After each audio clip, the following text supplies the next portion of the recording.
obviously, speaking of Chelsea, we've heard today that Chelsea have sacked Thomas Tuchel. First question I should ask about it is, did he deserve the sack? I think, as a Tottenham fan, as a non-Chelsea fan, I'm happy. Because I think that they should not have sacked them. I think it says a lot about them. I know Abramovich was known for sacking people early, but these American owners, they've come in, they've had a few bad results. Fair play, and I think Chelsea are in a bit of a state. I know Roy Jennings on YouTube was saying he wants them to be sacked. And maybe if you're a Chelsea fan, you know a bit more than me, fair enough. But I think the Chelsea fans in our school are quite vocal that he shouldn't have. Exactly. I think we're talking about a man who's one of the best, not even in the Premier in the world. Yeah. So he's won a Champions League first season. He had half a season with that Chelsea team. He did it, and tactically we know he's clever. He's getting the investment. You've got to give him time. And also, I think you look at the players he's brought in, the injuries they've got, especially if he got knocked out the Champions League, I'd see it. Yeah. He's lost one group game. But I think the thing they brought in how many 6 or 7 players. They spent big money. They need to gel, and also injury crisis in that midfield. You know, not having N'Golo Kante, not having Kovacic, I believe, is also out. So missing them two in that midfield. And Gallagher, although I loved him at Palace, he hasn't done the best. Also got a red card in 25 minutes. Come home, Connor. But anyway, what I would say as well, though, I'd ask you this. Do you think, other than maybe Pochettino, which isn't looking likely, there's a better manager out there? I think that they can get. Because I think like for me, you don't sack. Do you think he's better than Tuchel? No, he's nowhere near that. But I think as a business move, it's not the smartest move. No, I think there's no really manager out there right now unless they go to a big club and they try and steal him off there. But Chelsea right now, especially this early on the season, it could make or break their season. If they have a bad manager or Graham Potter doesn't do as well as many expect, then Chelsea could be in bad trouble. But I think if Graham Potter does do well, who knows, they could Jack, still get top 4. You'd have a different opinion on this, sorry, but I think Graham Potter is actually a very good manager. I think he might be a bit overrated. My dad said this to me once and I can't unsee it. He doesn't look like a Premier League manager, he looks like a gardener. Now, for me, as much as it says nothing about his tactical ability, there's always something about that. It's like the way you conduct yourself. Do I think he'd be like at a big 6 club and, that kind of Conte or Mourinho manager? No, not close. No. I think that maybe tactically he could do it, and it wouldn't shock me if he succeeded, but for me, I would never set Tuchel for him. Never. I think Tuchel. I think if you actually look at the players he's developed, Reece James has become probably one of the best players in the world, in my opinion. How good he is defensively is a joke. And his crossing. He's developed. He's developed. Yeah, Rudiger became so good. Thiago Silva's got Thiago Silva at 37. He's really big. Some of the signings he's brought in over his time have been brilliant. Yeah, and even you've got to look at. I think obviously he had no power over Rudiger going, Christensen going. Yeah. He had absolutely no power over that. So he's now got to go. I've got to go and get centre backs. They aren't going to fit straight away.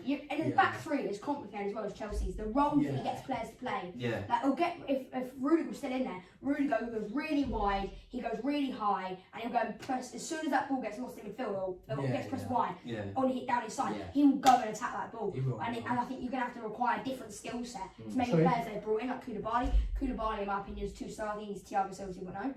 I didn't rate him though. I think he's a great player, but I think we said about him actually he should sign for Chelsea. But overall, I think he's another Rolls Royce defender. He can't run. He is.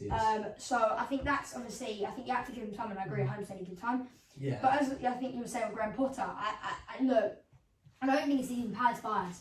I think maybe people are. I think first of all, I'd like to say he's a great manager. What way he's a bright player. Even the team.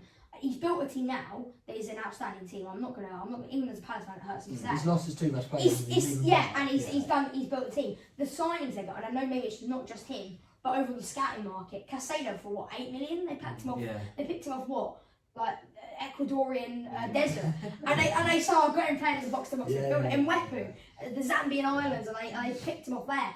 It's players like that. They're picking random players and they're getting the best. He's also getting players out already there playing as well. You see this Trossard, was a left winger, couldn't shoot, and now he's playing as a left and right wing back, bombing up and forward down the wings. It's the way he's got him playing is outstanding. But would I think, and he plays the same system as I think Chelsea would want maybe to play that the players have learned the last few seasons. But would I think he'd succeed? I think as well, number one, you talk about the look of a top 6 manager.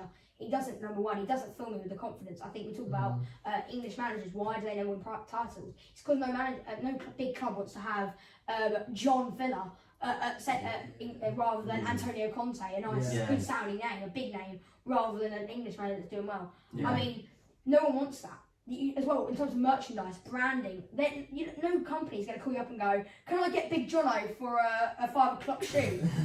No one's going to do that. So I think number one, and you've got to think of a business side of it as well. But I think overall, the football side he's playing, I think it's very good. Can I ask you a question though? But Brighton, if you look at their fixtures, haven't been. This is what we discussed, and I think frankly that's why he said he disagreed. Yeah. Do you think if you Potter hasn't really been tested yet? Yeah. At the big stage. Yeah. So will he? He won't have that experience. He won't know how to hold out a game against a Man City. I think even balance the way Champions League and Carabao Cup and the FA Cup demands in terms of the way how many players to play. Or I've got to play him in midfield because the next game I've got this guy to play, and he's not going to be fit if I play him again this game. So I think as well it's about balancing those competitions. He did at Brighton before. Yeah. I mean, and that really, I think they had one FA Cup run in 5 years. And also you got to think about he's at Brighton.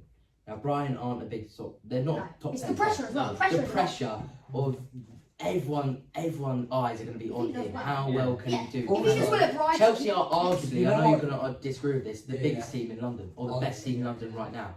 Okay, can he hack that pressure? You know what I think is huge with the pressure. I think something that's underrated is if you're a manager without that experience at the big stage, Tuchel, the reason why he didn't succeed at PSG and the reason why he fell out with the players is because he said there were so many world-class players. Not only are you managing them, you're managing their wives, you're managing their mums, their dads, where they're living, and it's a case of Graham Potter will go there thinking, I've got this little tactical setup thing, and he's like, oh, you lot don't speak English, oh right, so do this. And then he's like, how's he gonna handle the pressure of if he's losing, how's he gonna get the best out of? Let's say that their star man is there, and he's like, I want you to do better, and then they're falling out because he's like, shut up. He hasn't had that as far as we know. So, and I think also as well with the Tuchel sacking, what doesn't make sense the most to me is they backed him. They've just given him a Bamiyang. Literally, what is it? A week or two ago? That is the biggest Tuchel signing ever. And now they're like, you lost a couple of games, you're gone. And now what they're going to do with a Bamiyang? Is he going to start with the new manager? Yeah. I mean, to sort of round this conversation about Tuchel up, I'm going to give my little opinion. Look, he's won them the Champions League. Yeah. He's won them the Super Cup, Club World Cup. Yeah. Got to what 3 FA Cup finals in a row? Can you think of a Premier League club that's done that? 3 FA Cup finals in a row?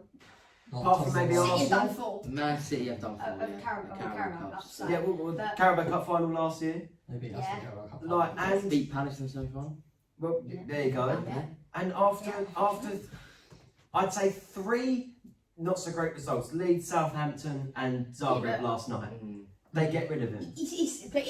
I don't think it can be that. I think people looking at it from the surface front, I think there's a lot that I think we're looking at the tip of the iceberg. Talk about Scott Parker. There's no way. They lost 5 when he was in charge the first season.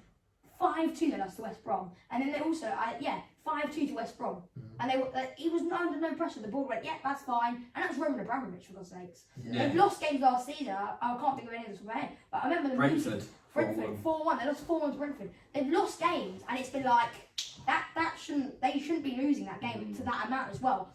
I think he must have. Do you think he wanted more players? I think he even wanted more players, or he's gone to the board and gone, what are you doing? Or he said something. Exactly. He's gone to them and he's gone, this isn't good enough. Why are you pushing for Fofana? I know maybe he did. Because again, Fofana kept flying to America to meet him. So maybe Fofana was Ted Bowley's choice and not Thomas Tuchel. I think you could argue Tuchel, obviously he's such a big name, he bringing in a manager like Potter, he won't demand as much as Tuchel wants. Exactly. So it's a smart. You know what? It gives me vibes of us getting Nuno after second. Yes, exactly. But I think to link what both of you, what Frankie and Jacob said, I think in terms of the big names and how as well is he going to cope. Yeah. I think he's not going to walk into the dressing room, number one, and demand respect of these big names. I mean, let's think about it. Thiago Silva. Big names. Thiago Silva's won pretty much everything there is. He's not going to bow down straight away to I know he's got a Graham Potter, a guy that was managed at Northland 5 years ago.